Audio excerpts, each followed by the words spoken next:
ഹോസ്പിറ്റലിൽ നിന്നും അസുഖങ്ങളെല്ലാം മാറി തിരിച്ചെത്തുന്ന ബാലചന്ദ്രൻ അന്ന് മുതൽ ചിന്തയിലാണ്. തൻ്റെ ഒരേ ഒരു മകനെ എങ്ങനെയാണ് രക്ഷിക്കേണ്ടത്? തൻ്റെ കുടുംബത്തെ ഈ നാണക്കേടിൽ നിന്നും എങ്ങനെ രക്ഷിക്കും? തൻ്റെ 2 പെൺമക്കളുടെ ഭാവി, അവരുടെ വിവാഹം, അവരുടെ വിദ്യാഭ്യാസം എല്ലാം വഴിമുട്ടി നിൽക്കുകയാണ്. അത് രോഹിത്തിനെ രക്ഷിച്ച് പുറത്തു കൊണ്ടുവന്നാൽ മാത്രമേ ഈ പറഞ്ഞ എല്ലാ കാര്യങ്ങൾക്കും ഒരു പോംവഴി ഉണ്ടാകുകയുള്ളൂ എന്ന് മനസ്സിൽ ഉറപ്പിച്ചുകൊണ്ട് ബാലചന്ദ്രൻ ഇറങ്ങിത്തിരിക്കുകയാണ്. തൻ്റെ പഴയ സ്വാധീനം ഉപയോഗിച്ചും തൻ്റെ സുഹൃത്തുക്കളുടെ സഹായത്തോടെയും രോഹിത്തിനെ ഇറക്കാമെന്ന ദൃഢമായൊരു വിശ്വാസം അദ്ദേഹത്തിനുണ്ടായിരുന്നു. പോകുന്ന വഴിയിൽ വീണ്ടും മനുവിനെ വിളിച്ച് താൻ പോകുന്ന കാര്യത്തെക്കുറിച്ച് വിശദമായി തന്നെ പറയുകയാണ്. മനു, ഞാൻ ഇറങ്ങിത്തിരിക്കാതെ ഒരു കാരണവശാലും എനിക്കൊരു സമാധാനം കിട്ടുന്നില്ല. നിങ്ങളെല്ലാവരും പറഞ്ഞിട്ടും ഞാൻ ആ വാക്കിന് വില തന്നില്ല എന്ന് പിന്നീട് നിനക്ക് തോന്നരുത്. ഞാനൊരച്ഛനായി പോയില്ലേ? അവൻ എൻ്റെ മകനല്ലേ? പിന്നീട് എന്നോട് എപ്പോഴെങ്കിലും മുഖത്തു നോക്കി അവൻ ചോദിക്കില്ലേ, ഒരു ചെറുവിരൽ പോലും എനിക്ക് വേണ്ടി നിങ്ങൾ അനക്കിയില്ലല്ലോ എന്ന്? അതിനൊരു മറുപടിയെങ്കിലും എനിക്ക് കരുതി വെക്കണ്ടേ മനു? മനു പറയുന്നുണ്ട്, അങ്കിള് ഒന്നിനും പോവാതിരിക്കാൻ വേണ്ടിയിട്ടല്ല ഞാനിത് പറയുന്നത്. തെറ്റ് ചെയ്തവർ ശിക്ഷിക്കപ്പെടുക തന്നെ ചെയ്യും. അതിനപ്പുറത്തേക്ക് മറ്റൊരു സത്യം കൂടിയുണ്ട്. ഇത് നമ്മൾ ഉദ്ദേശിക്കുന്ന പോലെ ഒരു കേസല്ല. ഒരു അടിപിടി കേസോ ഒരു മോഷണ കേസോ ആണെങ്കിൽ നമുക്കതിന് ഒരുപാട് ന്യായീകരണങ്ങളുണ്ടായിരുന്നു. അവസ്ഥ കൊണ്ട് ചെയ്തു പോയതാണെന്നോ അല്ലെങ്കിൽ നിക്കക്കള്ളിയില്ലാതെ മോഷ്ടിച്ചു പോയതാണെന്നോ അങ്ങനെ ഒരുപാട്. എന്നാൽ ഇതിനൊരു ന്യായീകരണമെങ്കിലും എനിക്ക് വേണ്ടി മാത്രമെങ്കിലും അങ്കിളിന് പറഞ്ഞു തരാൻ കഴിയുമോ? മനുവിൻ്റെ ചോദ്യത്തിന് മുന്നിൽ ബാലചന്ദ്രൻ മൗനം പാലിക്കുകയാണ്.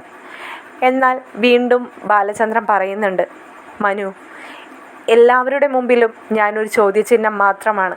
മറുപടി ഒന്നും എനിക്കില്ല. പക്ഷേ എനിക്ക് ഇറങ്ങി തിരിച്ചേ കഴിയൂ മനു. അല്ലാതെ ഒരു വഴിയും എൻ്റെ മുമ്പിലില്ല. എനിക്ക് പോകാൻ പറ്റുന്ന അത്രത്തോളം ദൂരം ഞാൻ പോകും. തിരിച്ച് മടങ്ങി വരാൻ എനിക്ക് ആയുസ്സും ആരോഗ്യവും ഉണ്ടെങ്കിൽ ഞാൻ തിരിച്ചു വരും. അല്ലെങ്കിൽ അവിടെ വീണ് മരണമാണെങ്കിൽ അത്രയും നല്ലത്. അങ്കിളെ, ഇങ്ങനെയൊന്നും സംസാരിക്കാതെ. അങ്കിൾ എന്താ ഇങ്ങനെയൊക്കെ പറയുന്നത്?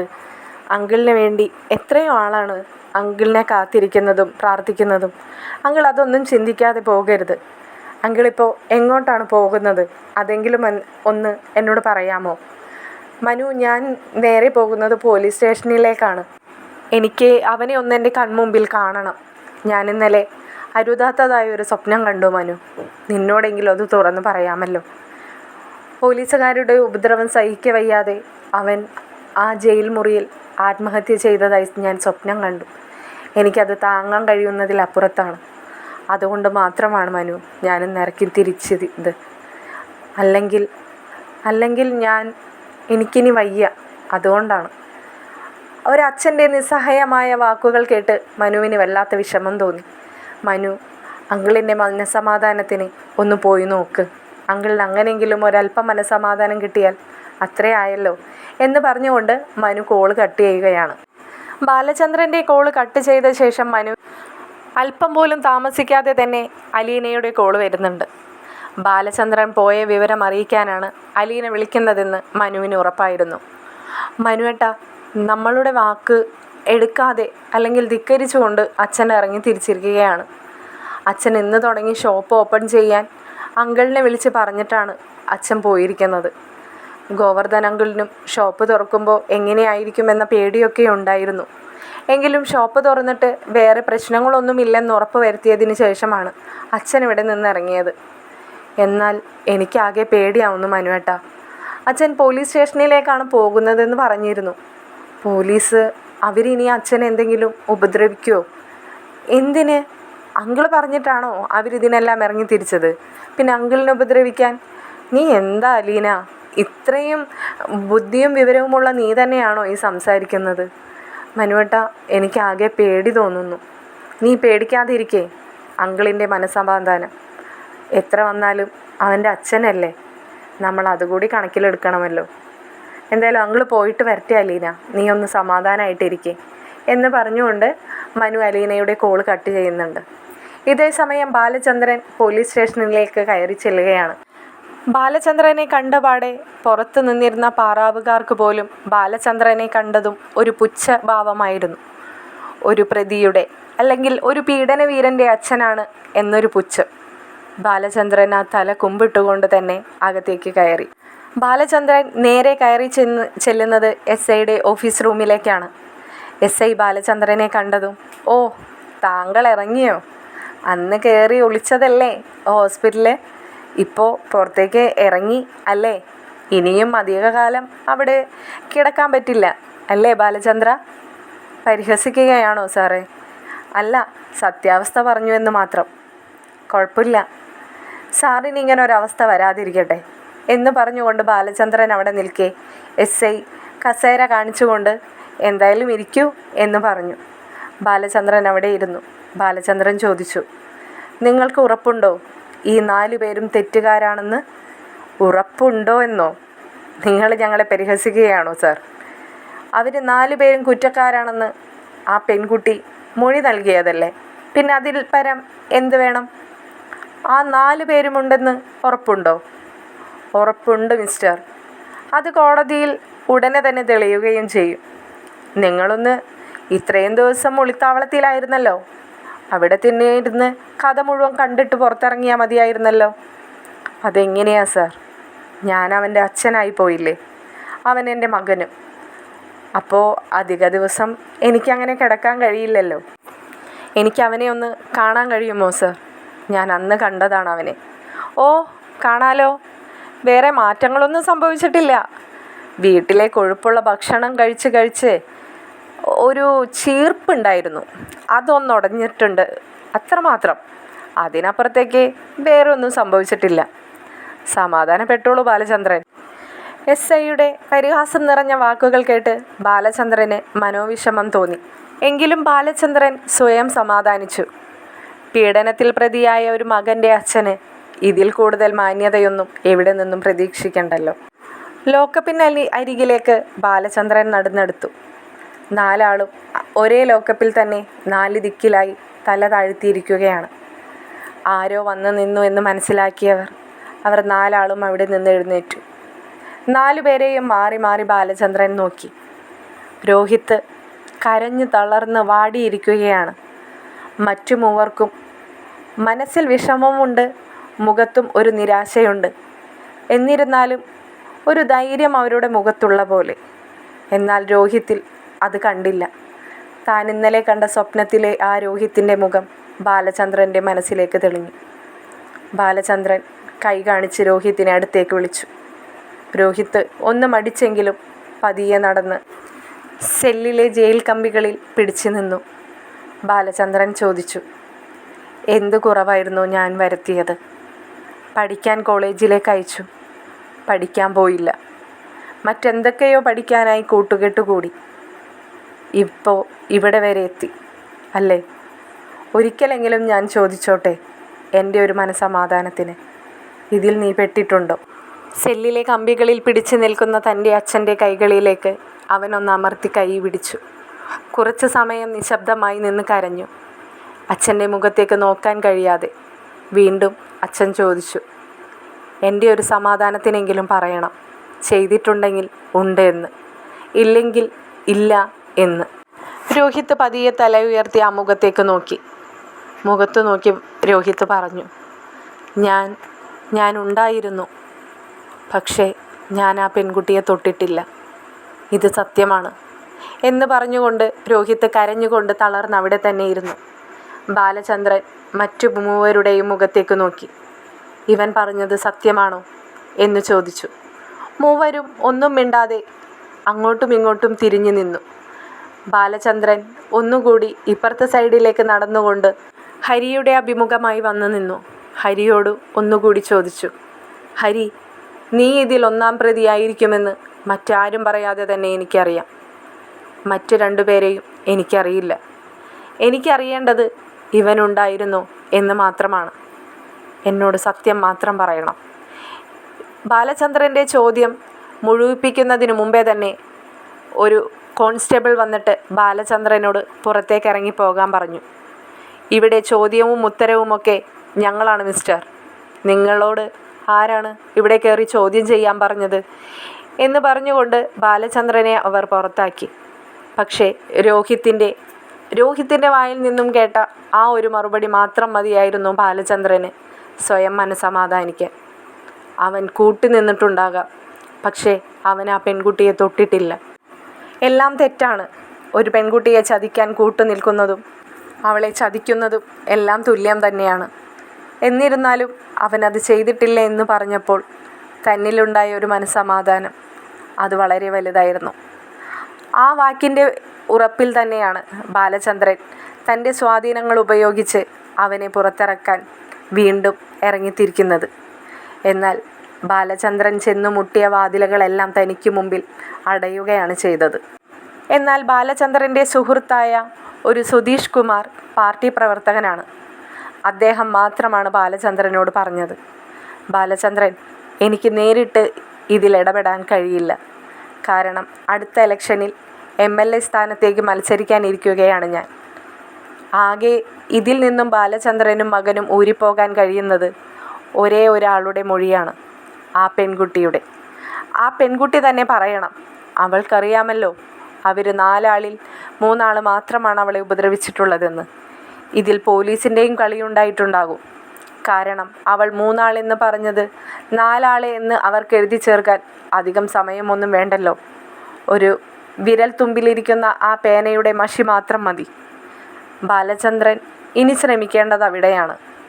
ഇതിൽ കൂടുതൽ എനിക്കൊന്നും ചെയ്യാൻ കഴിയില്ല ബാലചന്ദ്രൻ. എന്നോട് ക്ഷമിക്കണം. ഒരുപാട് നാളത്തെ എൻ്റെ പരിശ്രമത്തിനൊടുവിലാണ് ഞാൻ ഇവിടെ വരെ എത്തിയത്. ബാലചന്ദ്രന് അദ്ദേഹത്തിൻ്റെ വാക്കുകൾ എത്രത്തോളം സത്യമാണെന്ന് ബാലചന്ദ്രൻ അറിയാമായിരുന്നു. ബാലചന്ദ്രൻ വളരെ നിരാശനായി, എന്നാൽ ഒരല്പം സമാധാനത്തോടെ വീട്ടിലേക്ക് മടങ്ങി. വീട്ടിൽ തിരിച്ചെത്തുന്ന ബാലചന്ദ്രൻ വളരെ തളർന്നിരിക്കുന്നു. മാനസികമായും ശാരീരികമായും ആ മുഖത്തത് മനസ്സിലാക്കാൻ അലീനയ്ക്ക് കഴിയുന്നുണ്ടായിരുന്നു. അലീന കാര്യങ്ങളെല്ലാം ചോദിച്ചറിഞ്ഞു.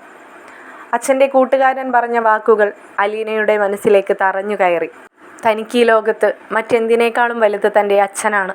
അച്ഛൻ ഇനിയും ആ ഹോസ്പിറ്റൽ പടി കയറാൻ താൻ അനുവദിക്കില്ല. താൻ തന്നെ ഇറങ്ങിത്തിരിക്കുകയാണ് അച്ഛന് വേണ്ടി മാത്രം. വക്കീലിനെ വിളിച്ച് കാര്യങ്ങൾ പറയുന്നതിനേക്കാളും എന്തുകൊണ്ടും നല്ലത് ഗ്രേസം ആൻറ്റിയെ വിളിച്ച് അന്ന് തന്നെ സഹായിക്കാൻ വന്ന DYSP മധുസൂദനനെ കണ്ട് തന്നെ കാര്യങ്ങളെല്ലാം പറയാമെന്ന് അലീന വിചാരിക്കുകയാണ്. അതിനുവേണ്ടി ഗ്രേസം ആൻറ്റിയുടെയും മാമച്ചായൻ്റെയും സഹായം തേടുന്നുണ്ട്. അലീന ഉടനെ തന്നെ ഫോണെടുത്ത് ഗ്രേസം ആൻറ്റിയെ വിളിക്കുന്നുണ്ട്. ആൻറ്റിയോട് എല്ലാ കാര്യങ്ങളും അലീന സംസാരിക്കുകയാണ്. ആൻറ്റി, നിങ്ങൾ എന്നെ മാത്രം വിശ്വസിക്കണം. എൻ്റെ കൂടെ നിൽക്കുന്ന എൻ്റെ അച്ഛനെയും. അച്ഛൻ എന്നോട് പറഞ്ഞു കഴിഞ്ഞു അവൻ തെറ്റ് ചെയ്തിട്ടില്ലെന്ന്. അച്ഛൻ ഒരിക്കലും വെറുതെ പറയില്ല ആൻറ്റി. എനിക്ക് ഒന്നും വേണ്ട. എനിക്ക് ആ മധുസൂദനൻ എന്ന് പറയുന്ന സാറിനെ ഒന്ന് നേരിട്ട് കാണാനുള്ളൊരു വഴി മാത്രം ആൻറ്റി ഒരുക്കി തന്നാൽ മതി എന്ന് പറഞ്ഞുകൊണ്ട് അലീന വല്ലാതെ വിഷമിക്കുന്നത് കേട്ട് ഗ്രേസം ആൻറ്റി ഉടനെ തന്നെ ഞാൻ നിന്നെ തിരിച്ചു വിളിക്കാമെന്ന് പറഞ്ഞ് ഫോൺ കട്ട് ചെയ്യുകയാണ്. അലീന വിളിച്ച വിവരങ്ങളെല്ലാം ഗ്രേസമ്മ മാമച്ചായനെ ധരിപ്പിക്കുന്നുണ്ട്. മാമച്ചായൻ ഇതിനെ നമുക്ക് കൂട്ടു നിൽക്കണോ എന്നൊരു സംശയത്തോടെ ഗ്രേസമ്മയോട് ചോദിക്കുമ്പോൾ, നമ്മുടെ അലീനയ്ക്ക് വേണ്ടിയല്ലേ, അവൾ സത്യത്തിന് നിരക്കാത്തതായി ഒന്നും ചെയ്യില്ലെന്ന് നമ്മൾക്ക് എല്ലാവർക്കും അറിയാമല്ലോ, നിങ്ങളൊന്ന് ശ്രമിച്ചു നോക്ക് എന്ന് പറഞ്ഞുകൊണ്ട് മാമച്ചായനെ നിർബന്ധിക്കുകയാണ്. മാമച്ചായൻ അവരുടെ ബന്ധുവിനെ വിളിച്ച് മധുസൂദനനെ എവിടെയാണ് എങ്ങനെയാണ് കാണാൻ കഴിയുന്നതെല്ലാം ചോദിച്ചറിയുന്നുണ്ട്. ഉടനെ തന്നെ ഗ്രേസമ്മയോട് കാര്യങ്ങളെല്ലാം വിശദീകരിച്ച് പറഞ്ഞ് മനസ്സിലാക്കി കൊടുക്കുകയാണ് മാമച്ചായൻ പറഞ്ഞ കാര്യങ്ങളെല്ലാം ഗ്രേസമ്മ ഉടൻ തന്നെ അലീനയെയും അറിയിക്കുന്നുണ്ട്. ഇതെല്ലാം കേട്ട അലീനയ്ക്ക് എന്തെന്നില്ലാത്തൊരു മനസ്സമാധാനവും. പിറ്റേ ദിവസം നേരം വെളുക്കുമ്പോൾ തന്നെ അച്ഛനോട് കാര്യങ്ങളെല്ലാം പറഞ്ഞ് അലീന ഇറങ്ങിത്തിരിക്കുകയാണ്. അലീനയെ തനിച്ചു വിടാൻ ബാലചന്ദ്രന് വല്ലാത്ത ഭയമുണ്ട്. ഒരു DYSPയുടെ മുമ്പിലേക്കാണ് പോകുന്നതെന്ന ഭയമൊന്നും അലീനയ്ക്കുണ്ടായിരുന്നില്ല. അച്ഛന് എല്ലാ ധൈര്യവും കൊടുത്തുകൊണ്ട് തന്നെ അവൾ അവിടെ നിന്നും ഇറങ്ങിത്തിരിക്കുകയാണ്. ഒരു സത്യം തെളിയിക്കാൻ വേണ്ടി തന്നെ. അതുകൊണ്ട് തന്നെയാണ് അവൾക്ക് ആ ധൈര്യവും. തെറ്റ് ചെയ്യാത്തവർ രക്ഷപ്പെടണം, തെറ്റ് ചെയ്തവർ ശിക്ഷിക്കപ്പെടുക തന്നെ ചെയ്യണം. അതുമാത്രമായിരുന്നു അലീനയുടെ മനസ്സിൽ. അവർ പറഞ്ഞത് പ്രകാരം അലീന ചെന്നെത്തുകയാണ്. അലീനയ്ക്കായി അദ്ദേഹവും കാത്തിരിക്കുന്നുണ്ടായിരുന്നു. അവിടെ നിന്നും വിളിച്ചു പറഞ്ഞിരുന്നല്ലോ അലീന വരുമെന്ന്. അലീനയോട് അദ്ദേഹം, ഇതിനെല്ലാം ഇറങ്ങിത്തിരിക്കണോ മോളെ? ഇതൊരു നാറ്റക്കേസല്ലേ? നീ ചെറിയൊരു പെൺകുട്ടിയും ഇതിനെല്ലാം അപ്പുറം നിന്നെ ഒരിക്കൽ ഉപദ്രവിച്ചവരുമാണ്. എന്നിട്ടും അത് വേണോ മോളെ നിനക്ക്? അത് മാത്രമല്ല അലീന, ഇതൊരുപാട് നിയമക്കുരുക്കുകളുണ്ട്. അവർക്കെതിരെ എല്ലാ മൊഴികളും രേഖകളും എല്ലാം അവർക്കെതിരാണ്. പിന്നെ എന്തിനാണ് സാർ? അതെന്താണ് അങ്ങനെ പറയുന്നത്? സാറിനറിയാത്ത ഒരുപാട് കാര്യങ്ങൾ ഇതിലുണ്ട്. ശരണ്യയുടെ മെഡിക്കൽ റിപ്പോർട്ട്, അവർക്കെതിരെയുള്ള മെഡിക്കൽ റിപ്പോർട്ടിൽ രോഹിത്തിൻ്റെ ഇവിടെ നിന്നും ഈ പോലീസ് സ്റ്റേഷനിൽ നിന്നും അത് മാറ്റിയിരിക്കുകയാണ്. രോഹിത്തിനെതിരായിട്ട് ഒന്നും തന്നെ അവിടെ ഉണ്ടായിട്ടില്ല സാർ. അതേപോലെ തന്നെ ഈ കൃത്യം നടക്കുന്ന സമയത്ത് രോഹിത്ത് അവിടെ ഇല്ല എന്നുള്ളത് രോഹിത്ത് തിരിച്ചു പോന്ന എല്ലാ റൂട്ടിലെ ക്യാമറകളിലും പതിഞ്ഞതുമാണ്. അതെല്ലാം മാറ്റിവെച്ചിരിക്കുകയാണ്. ഇവരെ 4 ആളെയും ഈ കേസിൽ പ്രതികളാക്കണമെന്ന് നേരത്തെ കൂട്ടി പറഞ്ഞുറപ്പിച്ച പോലെയാണ് ഇപ്പോൾ ആ സ്റ്റേഷനിലെ എല്ലാ പോലീസുകാരും ശ്രമിക്കുന്നത്. അലീന, അതങ്ങനെയൊന്നുമല്ല. ഇത്രയും ജനങ്ങളുടെ മുമ്പിലേക്ക് 4 പ്രതികളെ കാണിച്ചു കൊടുത്തിട്ട് അതിൽ നിന്നും ഒരാൾ ശിക്ഷിക്കപ്പെടില്ലെന്നും അയാൾ പ്രതിയല്ലെന്നും കാണിച്ചാൽ പോലീസുകാർക്കുണ്ടാവുന്ന പ്രശ്നങ്ങൾ എന്തൊക്കെയാണെന്ന് അലീനയ്ക്ക് എന്തെങ്കിലും അറിയാമോ? സാർ, അപ്പോൾ നിങ്ങൾ പറയുന്നത് കുറ്റം ചെയ്യാത്തവരും ഇതിൽ ശിക്ഷിക്കപ്പെടട്ടെ എന്നാണോ? പോലീസുകാർക്കും തെറ്റ് പറ്റാമല്ലോ. അത് തിരുത്തി പറയാൻ കാണിക്കുന്ന മനസ്സല്ലേ ഏറ്റവും വലുത്. പോലീസിൻ്റെ ഇനിയുള്ള നിസ്സഹായ അവസ്ഥകളെല്ലാം DYSP അലീനയെ പറഞ്ഞ് മനസ്സിലാക്കുന്നുണ്ട്. എല്ലാം മനസ്സിലായി നിൽക്കുന്ന അലീനയ്ക്ക് മുമ്പിലേക്ക് അദ്ദേഹം മറ്റൊരു വഴി കൂടി പറഞ്ഞു കൊടുക്കുകയാണ്. നിനക്ക് അവൻ തെറ്റുകാരനല്ലെന്ന് അത്ര ഉറപ്പുണ്ടെങ്കിൽ ഇനിയുള്ള ആകെ ഒരു വഴി, അത് ആ പെൺകുട്ടിയുടെ മൊഴി മാത്രമാണ്. ശരണ്യ എന്ന് പറയുന്ന ഇരയാക്കപ്പെട്ട പെൺകുട്ടിയുടെ. അവൾ മൊഴി നൽകണം, അവളെ ഇവനൊന്നും ചെയ്തിട്ടില്ലെന്ന്. ഈ 3 സംഘത്തിൽ അവൻ 4-മനായി ഉണ്ടായിരുന്നില്ലെന്ന്. അല്ലാതെ നമുക്കിതിൽ വേറെ ഒന്നും ചെയ്യാൻ കഴിയില്ല. അലീന ഒന്നും മിണ്ടാതെ തന്നെ നിൽക്കുകയാണ്. അലീനയോട് വീണ്ടും പറയുന്നുണ്ട്, അലീന, മറ്റൊരു കാര്യം കൂടി. ഇപ്പോൾ എല്ലാ രാഷ്ട്രീയക്കാരും സാമൂഹിക മുൻഗണനയിൽ നിൽക്കുന്നവരും ആ പെൺകുട്ടിക്ക് വേണ്ടിയിട്ടാണ് പ്രവർത്തിക്കുന്നത്. അവർക്ക് മുമ്പിലേക്ക് പണമോ സ്ഥാനമാനങ്ങളോ ഇല്ലാത്ത നീ ചെന്ന് നിന്നാൽ എന്ത് നടക്കാനാണ്? അലീനയുടെ മറുപടി കേട്ട് അദ്ദേഹം തന്നെ ഞെട്ടിപ്പോവുകയാണ്. സാർ, എൻ്റെ കയ്യിൽ പണമില്ലായിരിക്കാം. ഞാൻ പൊരുതുന്നത് സത്യത്തിന് വേണ്ടിയാണ്. ആ സത്യം ജയിക്കുക തന്നെ ചെയ്യും എന്നാണ് എൻ്റെ വിശ്വാസം. അലീനയുടെ വാക്കുകൾ കേട്ട് മധുസൂദനൻ അല്പസമയം മിണ്ടാതെ തന്നെ നിൽക്കുകയാണ്. അതെ, അവളിൽ സത്യമുണ്ട് എന്ന് അദ്ദേഹത്തിനും തോന്നി. മധുസൂദനൻ അടുത്ത ചോദ്യം ചോദിക്കുകയാണ് അലീനയോട്. നീ ആ വീട്ടിലെ വെറും വേലക്കാരി മാത്രമല്ലേ? ഈ കേസിൽ ഒരിക്കൽ നീയും പെട്ടുപോയതല്ലേ? അവിടെ നിന്നും നിന്നെ ഊരിയെടുത്തത് ഈ ഞാനല്ലേ? എന്നിട്ടും എന്തിനാണ് കുട്ടി നീ ഇതിൻ്റെയൊക്കെ പിന്നാലെ ഇങ്ങനെ നടക്കുന്നത്? നിനക്ക് ആ വീട്ടിലെ മുത്തശ്ശിയെ നോക്കുന്ന ഹോം നേഴ്സായിട്ടുള്ള ഡ്യൂട്ടിയും മറ്റു വീട്ടുജോലികളും ഒക്കെ ചെയ്ത് നിൻ്റെ സമയം അങ്ങനെ കഴിച്ചു കൂട്ടിയാൽ പോരെ? എന്തിനാണ് കുഞ്ഞെ ഇതിൻ്റെയൊക്കെ തലയിൽ നീയും പെട്ടുപോകുന്നത്? അത് സാറിന് പറഞ്ഞാൽ മനസ്സിലാവില്ല. കാരണം ഞാൻ അവിടുത്തെ വേലക്കാരി മാത്രമാണെന്നാണ് സാർ ഇപ്പോൾ പറഞ്ഞതിൻ്റെ അർത്ഥം. അങ്ങനെയല്ല സാർ, ഞാൻ ആ വീട്ടിലെ ഒരു മകളാണ്. ഞാൻ എനിക്ക് തന്നെ കൊടുത്തിരിക്കുന്ന സ്ഥാനം. ആ വീട്ടിലെ അച്ഛനും അമ്മയും മറ്റു 3 പേരും എൻ്റെ സഹോദരന്മാരും. അങ്ങനെയുള്ള എനിക്ക് എങ്ങനെയാണ് കയ്യും കെട്ടി നോക്കിയിരിക്കാൻ കഴിയുന്നത്? അലീനയുടെ വാക്കുകൾ കേട്ട് അദ്ദേഹത്തിന് പോലും അവളോട് ഒരു ബഹുമാനം തോന്നുകയാണ്. അലീന തിരിഞ്ഞു പോകാൻ നേരത്ത് മധുസൂദനൻ ഒന്നുകൂടി ഓർമ്മിപ്പിക്കുന്നുണ്ട്, കുട്ടി, നീ ഇപ്പോൾ ഏറ്റെടുത്തിരിക്കുന്നത് ഒരു പോരാട്ടമാണ്. സ്ഥാനമാനങ്ങൾക്കും പണത്തിനും മുന്നിൽ നീ ഒറ്റയ്ക്ക് നിൻ്റെ ബലം കൊണ്ട് മാത്രമുള്ള ഒരു പോരാട്ടം. തിരിച്ച് വീട്ടിലെത്തുന്ന അലീന എല്ലാ കാര്യങ്ങളും ബാലചന്ദ്രനെ പറഞ്ഞു ധരിപ്പിക്കുന്നുണ്ട്. എന്നാൽ ഇതുകൂടി കേട്ടപ്പോൾ ബാലചന്ദ്രൻ ആകെ തരിച്ചിരിക്കുകയാണ്. കാരണം ശരണ്യയ്ക്ക് എങ്ങനെയാണ് ആ 4-ൽ ഒരാൾ ആ സമയത്ത് അവളെ ഉപദ്രവിച്ചിട്ടില്ലെന്ന് മനസ്സിലാവുക? അവൾ അങ്ങനെ ഒരവസ്ഥയിലായിരുന്നല്ലോ. ശരണ്യയുടെ മൊഴി എങ്ങനെയാണ് മാറ്റി പറയാൻ മറ്റുള്ളവർ സമ്മതിക്കുക? ബാലചന്ദ്രന് അല്പം പോലും വിശ്വാസമുണ്ടായിരുന്നില്ല. എന്നാൽ അലീന അച്ഛന് ധൈര്യം കൊടുക്കുകയാണ്. അച്ഛാ, സത്യത്തിൽ വിശ്വസിക്ക്. അങ്ങനെ മാത്രം വിശ്വസിച്ചാൽ മതി. എന്തായാലും നാളെ ഞാൻ അവിടെ വരെ പോകാൻ ഉറപ്പിക്കുകയാണ്. അങ്ങനെ അലീന പിറ്റേ ദിവസം പോകാൻ തയ്യാറാകുന്നുണ്ട്. ബാലചന്ദ്രൻ അവളോട് പോകരുതെന്ന് ഒരുപാട് ആവർത്തിച്ച് പറയുന്നുണ്ട്. കാരണം ഇവിടെ നിന്നും ചെല്ലുന്ന ഒരു പെൺകുട്ടിയാണെന്നറിയുമ്പോൾ അവളെ അവർ ഉപദ്രവിക്കുമെന്ന് ബാലചന്ദ്രൻ ഉറപ്പായിരുന്നു. പറഞ്ഞതുപോലെ തന്നെ അവിടെ എത്തുന്ന അലീനയെ ബാലചന്ദ്രൻ്റെ വീട്ടിൽ നിന്ന് എത്തുന്നതാണെന്ന് മനസ്സിലാക്കി അലീനയെ അവരെല്ലാവരും കൂടി വട്ടം കൂടി മണ്ണെണ്ണയൊഴിച്ച് തീ വയ്ക്കാനുള്ള ശ്രമമൊക്കെ നടത്തുന്നുണ്ട്. നമ്മുടെ ഓട്ടോ ഷാജി വന്നാണ് അലീനയെ അവിടെ നിന്ന് രക്ഷപ്പെടുത്തുന്നത്. ആ വീട്ടിലെ വെറും വേലക്കാരി മാത്രമാണ് ഇവളെന്ന് എല്ലാവരെയും പറഞ്ഞ് മനസ്സിലാക്കുന്നുണ്ട്. എല്ലാവർക്കും അലീനയോട് സഹതാപം തോന്നുന്നുണ്ട്. എങ്കിലും അലീനയെ ഇവിടെ കയറ്റാനോ അവളെ കാണിക്കാനോ സമ്മതിക്കില്ലെന്ന് മറ്റു ചിലർ പറയുന്നുമുണ്ട്. എന്നാൽ അലീന അതിൽ നിന്നും ഒരിക്കലും പിന്മാറുന്നില്ല. അന്നത്തെ ദിവസം തിരിച്ച് വീട്ടിലെത്തുന്ന അലീന അവിടെ നടന്ന കാര്യങ്ങളെല്ലാം ബാലചന്ദ്രനോട് പറയുന്നുണ്ട്. ബാലചന്ദ്രനോട് വീണ്ടും തളരരുതെന്നും താൻ ഈ ശ്രമത്തിൽ നിന്നും പിന്മാറില്ലെന്നും അലീന പറയുകയാണ്. അലീനയുടെ ശ്രമം ഫലമായി എന്ന് പറഞ്ഞ പോലെ കൂടെ കൂടെ ചെല്ലുമ്പോൾ അലീനയെ ഒരിക്കൽ അവർ കാണാൻ അനുവദിക്കുകയാണ്. എന്നാൽ അലീന കൊടുക്കുന്ന പ്രചോദനവും സംസാരവുമെല്ലാം അവളിൽ ഒരുപാട് മാറ്റമുണ്ടെന്ന് അവളുടെ വീട്ടുകാർക്കും മനസ്സിലാവുകയാണ്. ഭക്ഷണം കഴിക്കാൻ പോലും താല്പര്യമില്ലാതിരുന്ന ശരണ്യ സ്വന്തമായി ഭക്ഷണം തയ്യാറാക്കി കഴിക്കുന്നു. TV കാണാൻ എല്ലാവരുടെ ഒപ്പം വന്നിരിക്കുന്നു. എല്ലാവരോടും പഴയ പോലെ സംസാരിക്കുന്നു. അലീനയുടെ സംസാരം കൊണ്ട് മാത്രമാണ് ശരണ്യയിൽ ഇത്രയും മാറ്റമുണ്ടായതെന്ന് ശരണ്യയുടെ അമ്മ അച്ഛനോടും സഹോദരനോടും പറയുന്നുണ്ട്. അലീനയോട് വീട്ടുകാർക്കും വല്ലാത്തൊരു സന്തോഷവും സ്നേഹവും ഒക്കെ തോന്നുകയാണ്.